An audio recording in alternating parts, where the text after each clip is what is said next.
بسم اللہ الرحمن الرحیم۔ تو ناظرین، آج ہمارے ساتھ چودھری عبدالحق صاحب ہیں۔ یہ وہ معزز شخصیت ہے جو 1947 جو برٹش انڈیا کی تقسیم تھی، اس وقت انہوں نے جو سارے مناظر تھے اس نے خود اپنے آنکھوں سے دیکھی۔ تو چودھری صاحب ہمیں بتائیں گے کہ تقسیم سے پہلے کی جو زندگی ہے وہ آپ ذرا بیان کر کے ہمیں بتا دیں۔ میں نے جیسے آپ کو بتایا کہ میرے گاؤں کا نام شام نگر تھا، اور یہ جو ڈسٹرکٹ امرتسر ضلع ہے، امرتسر کے تھوڑے سے فاصلے پر تقریباً کوئی 7-8 میل کے اوپر یہ واقعہ تھا، شام نگر۔ اور اس کا جو تھانہ اس کے لگتا تھا وہ اس کا نام تھا مجیٹھا۔ تو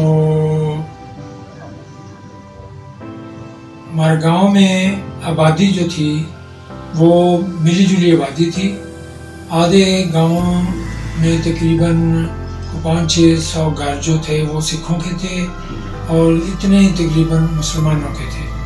اور جو سکھ تھے وہ ایک طرف رہتے تھے، اور مسلمان جو تھے وہ دوسرے حصے، گاؤں کے دوسرے حصے میں رہتے تھے سارے۔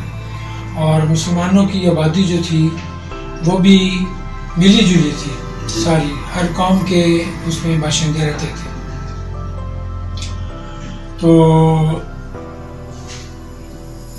وہاں اگست میں 1947 اگست میں، یا اس سے پہلے، اگست سے پہلے تو حالات جو تھے بڑے پرسکون تھے، اور کسی قسم کا کوئی خون خرابہ نہیں ہو رہا تھا، اور ساری قومیں، ہندو، مسلمان اور سکھ، سارے مل جل کے سارے رہتے تھے، اور کسی قسم کی کوئی تفریق نہیں تھی، نہ کوئی دشمنی تھی آپس میں۔ لیکن جو ہی یہ فسادات شروع ہوئے تو جو سکھ تھے خصوصی طور پہ وہ مسلمانوں کی جانوں کے درپے ہو گئے، اور انہوں نے مسلمانوں کے اوپر جتھوں کی شکل میں حملے شروع کر دیے۔ تو اسی طرح سے ہمارے گاؤں میں بھی، جہاں بھی یہ پارٹیشن سے پہلے ماہ اگست میں جہاں وہ مسلمانوں کو دیکھتے، اکا دکا دیکھتے، ان کو قتل کر دیتے، اور خواتین کو اغوا کر کے لے جاتے۔ تو ہمارے گاؤں کا جو نمبردار تھا وہ سکھ تھا، اور اس کا نام تھا فوجا سنگھ اس کا نام تھا۔ تو وہ ایسے ہوا کہ مجھے، جیسے میرے بڑے بھائیوں نے بعد میں بتایا کہ ہمارے وہ جو والد صاحب جو تھے ان کا بڑا وہ جانی دشمن تھا، اس لیے کہ کسی زمانے میں وہ ہمارے گاؤں کے پاس ہی ایک بہت بڑا جوہر تھا جس کو چھپڑ کہتے ہیں۔ تو اس چھپڑ میں خواتین جو تھیں وہ مسلمانوں کی خواتین جو تھی، وہ چھپڑ جو تھا وہ مسلمانوں کی جو آبادی تھی اس کے قریب تھا بالکل، اور وہ تقریباً چھپڑ بھی 2-3 مربوں کے اوپر محیط ہوگا۔ تو وہاں پر وہ کپڑے وغیرہ دھونے جایا کرتی تھیں۔ تو ایک دن ایسے ہوا کہ کچھ خواتین وہاں پر، مسلمانوں کی خواتین جو تھیں وہ اس چھپڑ کے اوپر کپڑے وغیرہ دھو رہی تھیں، کہ فوجا سنگھ جو تھا وہ ادھر سے گزرا، اس نے وہ ان کے ساتھ کوئی شرارت کی، اور بائی چانس وہ میرے والد صاحب جو تھے وہ پہلوانی بھی کیا کرتے تھے، تو وہ بڑے طاقتور بھی تھے، اور اس وقت بڑے نوجوان بھی تھے، اور فوجا سنگھ کے ہم عمر بھی تھے۔ تو انہوں نے وہ دیکھ لیا کہ اس نے یہ گندی حرکت کی ہے، اور وہ جو عورتیں تھیں وہ ان کو لعنت ملامت کر رہی تھیں اس حرکت پہ۔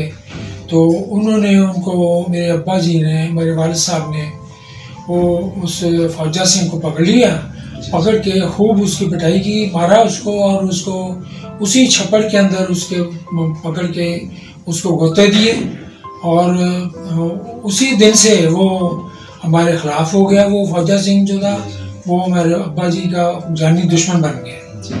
تو جب یہ جو واقعہ ہوا، یہ پارٹیشن سے بہت پہلے کا واقعہ تھا، جی جب یہ پارٹیشن ہوئی تو اس نے لوگوں کو بھی بتایا اور اپنے جو سکھ جو دوسرے جتھے دار تھے ان کو بھی بتایا کہ یہ اس کے جو بچے ہیں، ہمارے اس وقت 4 بھائی تھے ہم اور ہماری ایک بہن تھی، تو اس نے کہا کہ میں ان کے بچوں کو نہیں جانے دوں گا، سب کو مار دوں گا۔ تو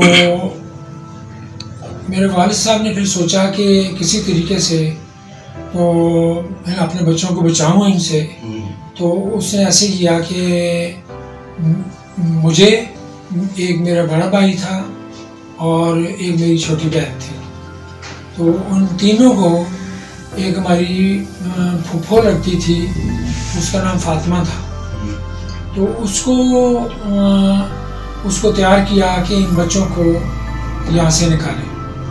تو اس نے مطلب آپ لوگوں کے لیے خطرہ ہے، ہاں خطرہ محسوس کرتے ہوئے انہوں نے کہا کہ ان کو یہاں سے بچوں کو لے جائیں، ہم بھی بعد میں آ جائیں گے، کیونکہ یہ جو پارٹیشن ہونا تھی نا، اس کا تو فیصلہ یہ تھا، پہلے سے یہ فیصلہ تھا کہ یہ جو امرتسر ضلع ہے یہ تو انڈیا میں جائے گا، لیکن اس کے ساتھ والا جو ضلع ہے گرداسپور ہے، اس کے ساتھ ہی گرداسپور ہے، تو سو گرداسپور ضلع جو ہے یہ پاکستان میں جائے گا، یہ سیٹل ہو چکا تھا، یہ فیصلہ بھی ہو چکا تھا۔ اچھا چودھری صاحب، آپ لوگوں کو کیسے پتہ چلا تقسیم کا کہ تقسیم ہونے والی؟ یہ جب یہ قتل و غارت شروع ہو گئی تو یہ تقسیم کا تو آٹومیٹکلی پتہ لگ گیا سب سے، جب یہ سکھوں نے حملے شروع کر دیے اور یہ ایک ڈیٹ طے ہوئی کہ 14 اگست کو یہ فیصلہ ہو جائے گا اور 14 اگست کو پاکستان اور انڈیا کی اناؤنسمنٹ ہو جائے گی، تو اس کو پتہ چل جائے گا۔ تو 14 اگست کا تو ڈیٹ جو تھی وہ تو طے تھی پہلے سے۔ مطلب اس کی وجہ یہی تھی کہ مسلمانوں پہ جو ظلم و ستم شروع ہو چکا تھا ہندوؤں کی طرف سے، بالکل اس وجہ سے سکھوں کی طرف سے، سکھ ہمارے گاؤں میں جیسے میں بتایا تو یہ میں بھول گیا ہوں بات، کہ جو ہندوؤں کے گھر تھے نا وہ بالکل چند تھے، مطلب 8 یا 10 گھر ہوں گے، زیادہ تر سارا گاؤں جو تھا میجورٹی سکھوں کی تھی یا مسلمانوں کی تھی، کوئی آدھے سکھوں کے آدھے مسلمان ہو گیا اس کے۔ تو اس طرح سے تو سب لوگوں کو پتا تھا کہ یہ اب دن وہ جیسے ہی قریب آتے جا رہے تھے تو ان کو پتہ چل رہا تھا کہ اب وہ پاکستان ہندوستان بننے والے ہیں ایسے۔ تو ان کو جیسے میں آپ کو بتا رہا تھا کہ ہماری پھپھو کو انہوں نے تیار کیا، تو یہ 14 اگست سے کوئی 5-4-6 دن پہلے انہوں نے ایسے کیا کہ آدھی رات کے وقت ہماری وہ جو پھپھو تھی، وہ ہماری پھپھو سکی پھپھو نہیں تھی، ہماری والد صاحب کی کزن لگتی تھی، تو والدہ کی طرف سے کزن لگتی تھی، تو انہوں نے ہمیں ساتھ لیا اور آدھی رات کے وقت، کیونکہ دن کے وقت تو وہ سفر کرنا ہی بڑا مشکل تھا، دن کے وقت تو وہ جس کسی کو بھی دیکھتے تھے سکھ وہ مسلمانوں کو مار دیتے تھے۔ مطلب آپ لوگ ہجرت کرنے تھے؟ ہاں ہجرت کرنے شروع ہو گئے نا، ہجرت کرنے شروع ہو گئی، اور یہ جو پارٹیشن کا جو سلسلہ ہے یہ مطلب یہ سارے گاؤں میں، ساری دنیا میں یا سارے پورے انڈیا میں یہ شروع ہو چکا تھا، بالکل یہ شروع ہو چکا۔ تو اسی طرح سے پھر انہوں نے، جیسے میں نے عرض کیا ہے کہ وہ ہمارے والد صاحب نے ہماری وہ اس پھپھو کو تیار کیا، تو وہ ہمیں تینوں کو، جیسے میں نے بتایا کہ ہمارے ایک بڑا بھائی تھا میرے گھر سے، ایک میں تھا اور ایک چھوٹی میری بہن تھی، تینوں کو آدھی رات کو لے کے، کہ دن کے وقت تو سفر کرنا مشکل تھا، نہ ہم باہر نکل سکتے تھے، کیونکہ جب بھی وہ سکھ جو تھے ان کے جتھے 15-20 لوگ کے جتھے نوجوانوں کے، وہ ہتھیار لیے ہوئے ہر وقت چوکس رہتے تھے، پھرتے رہتے تھے، اور جہاں کہیں بھی وہ مسلمانوں کو دیکھتے تھے تو وہ مار دیتے تھے اور عورتوں کو اٹھا کے لے جاتے تھے۔ تو انہی دنوں کی بات ہے کہ ایک وہ ہمارے گاؤں کا پتہ لگا کہ ہمارے گاؤں کا ایک کمار ہے، وہ اپنی نوجوان بیٹی کو ساتھ لے کر وہ ریلوے اسٹیشن کی طرف جا رہا تھا کہ راستے میں ہی انہوں نے سکھوں نے پکڑ لیا اس کو اور اس کو مار دیا، قتل کر دیا، اور اس کی بیٹی کو اغوا کر کے لے گئے۔ اس لیے دن کو ہی سفر کرنا بڑا مشکل تھا، رات کو ہی سفر کیا جاتا تھا۔ تو وہ آدھی رات کو ہم نکلے ہیں. تو وہ کھیتوں میں سے پیدل سفر کرتے ہوئے ہم کوئی آدھی رات کو جب نکلے ہیں تو تھوڑے گھنٹہ 1.5-2 گھنٹے کے بعد ایک گاؤں ہے, وہاں پر وہ مجھے لے گئی ہیں. ان کو پتہ تھا, ان کے کو واقف تھے اس گاؤں میں, تو وہاں پہ رات ہم نے وہاں پہ گزاری. مطلب آپ نے کس جگہ سے کس جگہ تک ہجرت کی؟ یہ ہم اپنے گاؤں سے نکلے ہیں نا, جی جی, تو دوسرے گاؤں کے 1.5-2 گھنٹے کے بعد ہم چلتے رہے جی جی, رات کے وقت. جی جی, تو دوسرے گاؤں میں پہنچتے ہیں. گاؤں کا نام آپ کو یاد؟ نہیں, مجھے نہیں یاد, نہ مجھے پتہ ہی ہے اس کے گاؤں کا نام نہیں. وہاں پہنچے, وہاں پر رات جتنا بھی حصہ رہ گیا تھا باقی کا وہاں گزارا. دن کو وہاں پر ان کے پاس ٹھہرے اور رات کو دوسری رات کو پھر چلے پیدل پھر چلے. پھر پیدل چلتے چلتے چلتے چلتے ساری رات ہم چلتے رہے. تو پھر ہم پہنچے ہیں یہ جو مرزا ہے غلام احمد قادیانی, اس کے گاؤں میں پہنچے ہیں. قادیان بالکل, ہاں, قادیان پہنچے ہیں.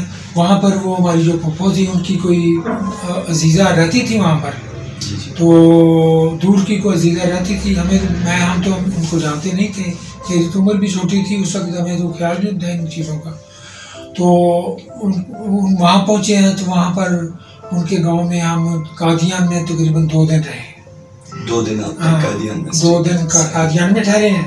اس کے بعد میری جو والدہ تھی ان کے ماموں رہتے تھے نزدیک ہی فاصلے کے اوپر, قادیان کے پاس ہی کوئی 3-4 کلومیٹر مائلز کے اوپر.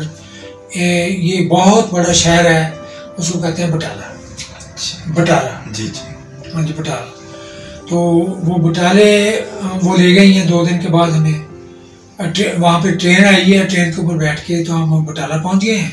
تو بٹالہ پہنچ کر تو وہ جیسے میں نے بتایا کہ میری والدہ کے ماموں رہتے تھے جی جی, وہ ان کے گھر چلے گئے. تو وہاں رہے ہیں کوئی 2-3 دن ان کے پاس رہے ہم.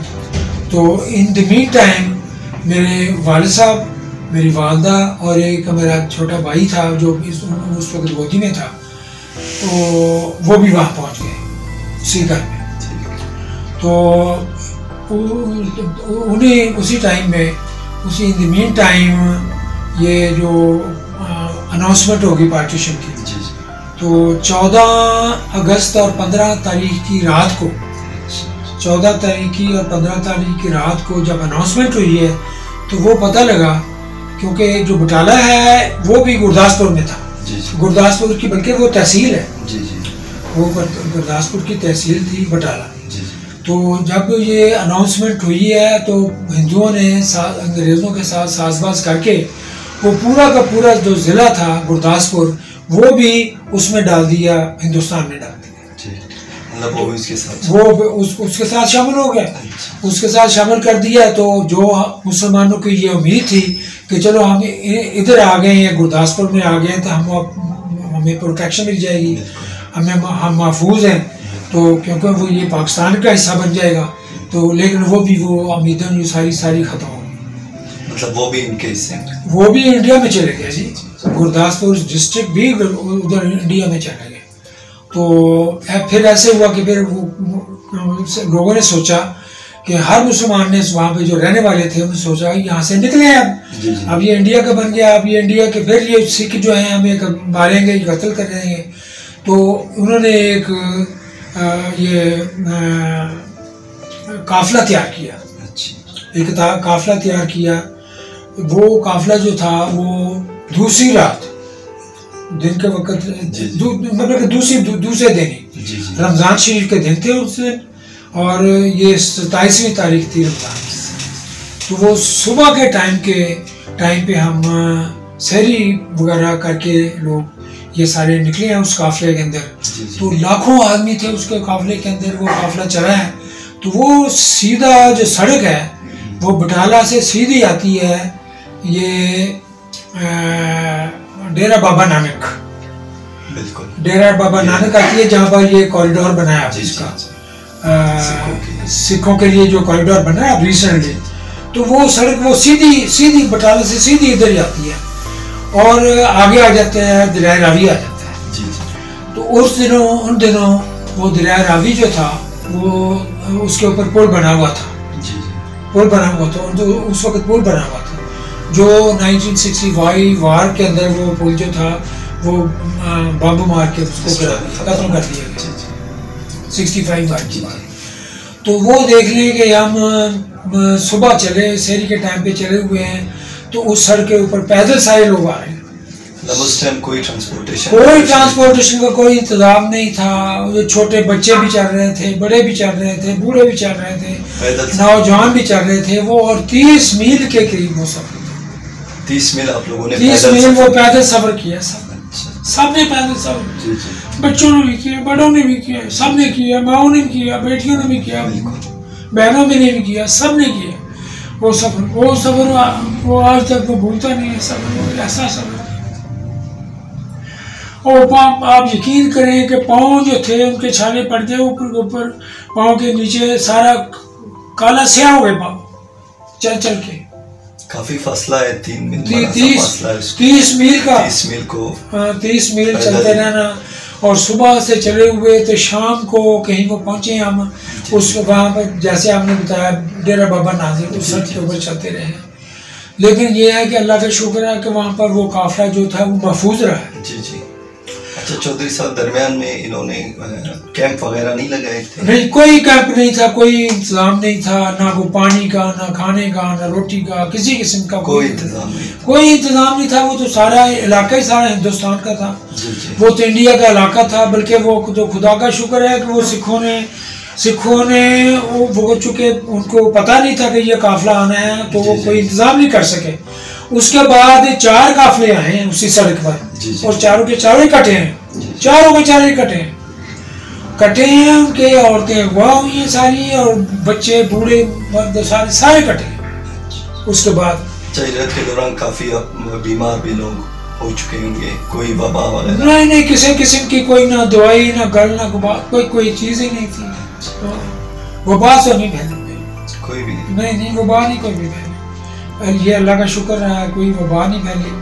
تو جب شام ہوئی ہے تو وہ پل کراس کر کے ہم پاکستان کے اندر داخل ہو گئے. پاکستان کے داخل ہو گئے جب تو وہ لوگ سارے بھوکے پیاسے تھے. لوگوں کے پاس جو کچھ بھی تھا کوئی تھوڑا بہت لے کے آئے ہوئے تھے سارے کھانے پینے کا سامان. انہوں نے آ کے وہ پڑاؤ ڈال دیا. وہ رڑا میدان تھا, گراؤنڈ جیسے ہوتی ہے. تو وہاں پر لاکھوں آدمی جو ہیں وہ اپنے اینٹوں کے چولہے چالے بنا کے کوئی انتظام کر کے سارے کو روٹیاں پکا رہا ہے, کوئی کھانا پکا رہا ہے, کوئی کچھ کر رہا ہے.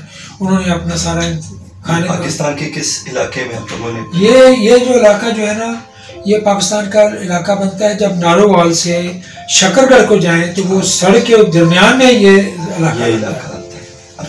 اب وہ میں ساری رات بھی سارا دن بھی یاد کرتا رہا ہوں. مجھے یاد تھا کہ وہاں پر پاس ہی ریلوے اسٹیشن تھا. اس کا ریلوے اسٹیشن کا نام مجھے یاد تھا, میں بھول گیا, مجھے یاد نہیں آ رہا. یہاں پہ آپ لوگوں نے قائم کیا؟ ہاں, جہاں وہ کیمپ انہوں نے کیا. دریا پار کرنے فوراً بعد دریا جب پار کیا اس پل کے ذریعے سے تو فوری بعد سارے لوگوں نے پھر وہاں پر اپنے سامان جو تھا رکھ کے سارا اپنا کھانے پکانے کا انتظام کیا. پھر سارا کیا انہوں نے جو کچھ بھی کر سکتے تھے. تو اس کے بعد پھر وہاں وہ جب کھانا پونا کھا لیا لوگوں نے, اپنا انتظام کر لیا, سارا کچھ پیٹ پوجا تھوڑی بہت کر لی. تو پاس ہی تھوڑے سے فاصلے پر کوئی 2-3 کلومیٹر کے اوپر وہ ریلوے اسٹیشن تھا. جیسے میں نے بتایا, اس کا نام میں بھول گیا, نام مجھے بھول گیا. وہ جب نارووال سے شکر گڑھ کو جائیں نا تو درمیان میں ریلوے اسٹیشن آتا ہے. ہاں, تو وہ پھر وہ لوگ سارے جو تھے نا جتنے بھی یہ قافلے والے تھے وہ سارے ریلوے اسٹیشن کے اوپر شفٹ ہو گئے. ریلوے ادھر شفٹ ہو گئے ٹرین کے انتظار میں. تو اس وقت خدا کا ایسے کرنا ہوا کہ ان دنوں کیونکہ اگست کا مہینہ تھا اور ان دنوں اس علاقے میں بارشیں بہت زیادہ ہوتی ہیں. ہاں جی, شکر گڑھ کا علاقہ, نارووال کا علاقہ, سیالکوٹ کا علاقہ, یہ چونکہ جموں کشمیر کے ساتھ لگتا ہے بالکل, تو وہاں پہ بارشیں بہت زیادہ ہوتی ہیں اگست میں, جولائی اگست میں. تو اس وقت بارشیں پیک تھا بلکہ 27ویں رمضان تھی، اگست کا مہینہ تھا اور بارشیں بہت زیادہ ہو رہی تھی. تو ہم وہ سارے لوگ شفٹ ہو گئے ادھر ریلوے اسٹیشن کے اوپر. تو ہم نے ہمارے ماں باپ جو تھے ہمیں وہ لے کر ایک ریلوے اسٹیشن کے اوپر ایک درخت تھا، بیری کا شاید تھا وہ، بیری کا درخت تھا. ہم اس کے نیچے پناہ لی. تو لیکن بارش زوروں کے اوپر تھی، ساری رات بارش ہوتی رہی، ساری رات بارش ہوتی رہی. ہم بارش کے نیچے بھیگتے رہے اور نہ کوئی کھانے کا انتظام، نہ کوئی پینے کا انتظام، کچھ نہیں تھا، بھوکے پیاسے سارے. اور بس کیا سے بتائیں کہ یہ کیا حال تھا لوگوں کا. اس کے بعد صبح کے ٹائم پہ ٹرین آئی ہے. تو وہ ٹرین لے کے ہمیں لاہور آئی ہے. ٹرین میں بیٹھ کے لاہور ہیں. تو ٹرین وہاں پر بیٹھ کے ادھر ٹرین کے اوپر لاہور آ گئے. تو لاہور میں ایک جگہ ہے کوٹ لکھپت. تو اس کے پاس ہی ایک کیمپ بنا ہوا تھا، والٹن، اس کا والٹن روڈ بھی ہے، والٹن کیمپ بھی ہے. اب انہوں نے یہ پاکستان گورنمنٹ نے ادھر یادگار بھی بنائی ہے پارٹیشن کی. تو وہاں پر ایئرپورٹ بھی آپ کو شاید پتہ آپ رہے ہیں، وہاں پر ایک ایئرپورٹ ہے وہاں پر. اور اس ایئرپورٹ کے اوپر یہ جو طیاروں کا جہازوں کی جیسے سیکھتے ہیں نا لوگ بچے، تو وہ ان کے لیے وہ مختص ہے وہ ایئرپورٹ جو ہے. وہاں سے جہاز اڑتے ہیں تو وہیں ٹریننگ کرتے ہیں. تو وہاں لے آئے ہمیں، پھر 2 دن وہاں رہے. ہاں 2 دن ہم اس کیمپ میں رہے. اس کے بعد ہماری جو والدہ تھی ان کے ماموں جو تھے نا، ہمارے ماموں، ہمارے والدہ کے بھائی جو تھے، ان کے کوئی عزیز تھے تو وہ ادھر رہتے تھے اندرون شہر لاہور میں. تو وہ ہمیں لے گئے ہیں یہاں سے لے جا کے. تو انہوں نے ایک اندرون شہر ایک بازار ہے، اس کو کہتے ہیں ڈبی بازار یا چھتا بازار. وہ چھتا بازار کے اندر کوئی مکان تھا، تو وہاں پر ہمیں لے گئے. ہم وہاں رہے ہیں، اس کے بعد اس مکان میں رہے ہیں. وہ میں جو ہفتہ 10 دن وہاں رہے. اچھا چودھری صاحب، وہاں پہ جو آپ لوگ رہتے تھے، جب پہ مطلب آپ نے اپنی بچپن گزاری، تو وہاں پہ آپ کے والد صاحب کیا کام کرتے تھے؟ یا آپ لوگ کوئی کام نہیں تھا، وہ یہ مزدوری مزاری کا کام تھا. اور اچھا مزدوری کرتے ہوں گے ہمیں تو کچھ پتہ نہیں. ہم تو گھر پہ رہتے تھے. تو یہ ظاہر ہے کہ مزدوری کرتے ہیں اور کیا کرنا. اس وقت مطلب آپ اس وقت اسکول وغیرہ پڑھ رہے تھے؟ نہیں اسکول میں کہاں جانا ہوتے. اس وقت یہ تو ساری جان بچانے کی پڑی ہوئی تھی کہ جان بچ جائے. تو مطلب آپ جب یہاں پہ آئے تو یہاں پہ اپنی تعلیم میں آپ کو بتاتا ہوں، وہ تو بعد کی بات ہے نا. ابھی تو آپ سیٹل ہی نہیں ہوئے، ابھی تو مہاجر ہی ہیں. ابھی تو کسی مطلب کو پکا انتظام ہی کوئی نہیں ہے. تو ابھی تو یہی ہے کہ زندگی بچ جائے، جان بچائے. لاہور میں تو تھوڑے دن رہے ہیں، ہفتہ 10 دن رہے ہوں گے زیادہ سے زیادہ. اس کے بعد وہ جیسے میں بتایا ڈبی بازار یا چھتا بازار کے ایک مکان میں لے گئے ہیں، وہاں پر رہے ہیں، ہفتہ 10 دن رہے ہیں. اس کے بعد یہ ہمارے گجرانوالہ کے اندر میرے کزن تھے ہمارے والد صاحب کے، وہ ایک وہاں پر خالصہ کالج تھا، گجرانوالہ خالصہ کالج. تو وہ پارٹیشن سے پہلے ہی ادھر لیکچر تھے، پروفیسر تھے. پارٹیشن سے پہلے ہی وہاں پر رہتے تھے. انہوں نے وہاں پر ہم 2 ہی فیملیز تھی جو اکٹھی رہ رہی تھی. تو انہوں نے وہاں 3 مکان جو تھے نا وہ الاٹ کروائے ہوئے تھے ہمارے لیے. 3 مکان آپ لوگوں کے لیے، آپ ہمارے لیے. تو ہفتہ 10 دن رہنے کے بعد لاہور میں ٹرک میں بیٹھے ہیں. ٹرک میں بیٹھ کے تو آپ گجرانوالہ چلے گئے. گجرانوالہ گئے ہیں تو وہاں پر وہ مکان جو تھے مکان جو تھے ہمیں وہ دکھائے ہیں. وہ ایک بہت بڑا مکان تھا، وہ انہوں نے پروفیسر صاحب نے اپنے لیے لاٹ کروایا ہوا تھا. ایک مکان ہمارے لیے تھا. ایک ہمارے وہ جو دوسری فیملی تھی، تیسری فیملی جو تھی جی جی وہ بھی ہمارے نزدیکی تھے بالکل، کیونکہ یہ جو میں نے بتایا نا پروفیسر صاحب، یہ ہمارے مطلب میرے والد صاحب کے کزن ہی لگتے تھے، جی جی فرسٹ کزن تھے جی۔ تو دوسرے جو بھائی تھے ان کے جو والد صاحب جو تھے، ان کے بھائی جو تھے بابا جلال الدین کا نام تھا، تو وہ ان کے لیے بھی مکان الاٹ کرایا ہوا تھا، تو وہ تینوں ہم اس مکان میں رہے، پھر ان مکانوں میں ہم سیٹل ہو گئے جا کے۔ جی تو دیکھو جی کام کاج تو ان دنوں کچھ بھی نہیں تھا، نہ کھانے کے لیے نہ پینے کے لیے، تو یہی ہے کہ جو بڑے جو تھے جو اس قابل تھے وہ محنت مزدوری کرتے ہوں گے، اور کیا کرتے ہو، محنت مزدوری کر کے جو بھی ہے وقت گزارتے رہے۔ اس کے بعد پھر آہستہ آہستہ سیٹل ہوتے گئے۔ تو مجھے میرے والد صاحب نے اس آ کے پاکستان میں ایک سکول تھا، پرائمری اسکول تھا کارپوریشن کا، میونسپل کمیٹی اس کا لاتی تھی، میونسپل کمیٹی گجرانوالہ، اس کا سکول تھا برانچ نمبر 1۔ تو برانچ نمبر 1 جو تھی اس کے داخل کراتے مجھے پہلی جماعت میں۔ اس وقت پہلی یہ نہیں ہوتا تھا پریپ شریپ، یہ پہلی جماعت، دوسری جماعت، تیسری جماعت اور چوتھی جماعت، یہ پرائمری کی 4 جماعتیں ہوتی تھیں، اور 5ویں سے آگے پھر شروع ہوتا تھا ہائی اسکول۔ تو پہلی جماعت میں مجھے آپ کی تعلیم یہیں سے شروع، یہاں سے پاکستان میں شروع ہوئی، پہلی جماعت میں داخل ہوا۔ تو 4 جماعتیں وہاں سے کی ہیں، اور 4 جماعتیں کرنے کے بعد وہاں سے پھر 5ویں جماعت جو تھی، پھر میرے ایک جناح ہائی اسکول تھا وہاں پہ داخل ہو گیا 5ویں جماعت میں۔ 5ویں سے لے کے وہ جو جناح اسکول تھا اس کی کوئی ہیڈ ماسٹرز کے ساتھ کوئی انبن ہو گئی، تو ہیڈ ماسٹر صاحب نے ایسے کیا کہ ایک دوسرا کالج تھا، اقبال ہائی اسکول کھلا، نیا کھلا تھا، تو ان کے ساتھ ساز باز کر کے وہ سارے اسکول کے بچے جو تھے نا وہ لے کے ادھر چلے گئے اقبال ہائی اسکول، اور اقبال ہائی اسکول سے پھر میں نے 5ویں سے لے کے 10ویں تک میٹرک میں نے اقبال ہائی اسکول سے